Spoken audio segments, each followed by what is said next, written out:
ഒരുപാട് ആഗ്രഹിച്ച് ഒരു ഫംഗ്ഷന് വേണ്ടി ബ്ലൗസ് തയ്പ്പിക്കാൻ കൊടുത്തതാണ്. നല്ല വിലപിടിപ്പുള്ള തുണിയുമാണ്. പക്ഷെ തയ്യൽക്കാരൻ സമയത്തിനത് തന്നില്ല. പിന്നീട് അത് കിട്ടിയപ്പോഴാണെങ്കിലോ അളവും ശരിയല്ല, ഡിസൈനും വേറെ. ഇതൊക്കെ ചെറിയ കാര്യങ്ങളല്ലേ, ഇതിനൊക്കെ എന്ത് ചെയ്യാൻ കഴിയുമെന്ന് ഓർത്ത് വിഷമിച്ചിരിക്കുകയാണോ? കൺസ്യൂമർ പ്രൊട്ടക്ഷൻ ആക്ട് 2019 അനുസരിച്ച് തയ്യൽ തൊഴിൽ എന്നത് ഒരു സർവീസാണ്.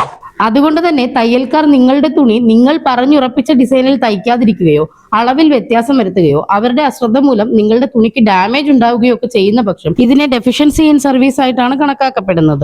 കൂടാതെ പറഞ്ഞ സമയത്ത് തുണി തയ്ച്ചു തരാതിരിക്കുന്നതും ഡെഫിഷ്യൻസി ഇൻ സർവീസ് തന്നെയാണ്.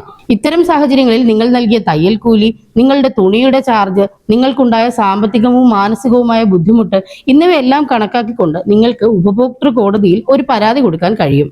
ഇത് വെറും ഒരു സിവിൽ കേസ് മാത്രമല്ലേ എന്നാരും കരുതണ്ട.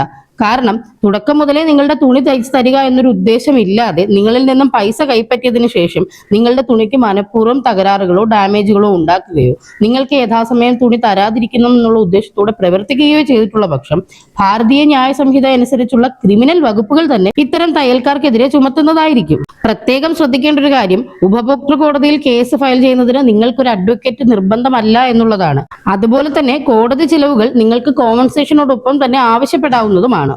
നിങ്ങൾ തയ്യൽക്കാർക്ക് നൽകിയ ഡിസൈൻ, നിങ്ങളും തയ്യൽക്കാരുമായുള്ള വാട്സപ്പ് ചാറ്റ് അല്ലെങ്കിൽ മെസ്സേജുകൾ, നിങ്ങൾ അവർക്ക് പൈസ കൊടുത്തിട്ടുണ്ടെങ്കിൽ അതിന്റെ ബില്ല്, റെസിപ്റ്റ് തുടങ്ങിയ എല്ലാ എവിഡൻസുകളും നിങ്ങളുടെ പക്കൽ ഉണ്ടായിരിക്കണം.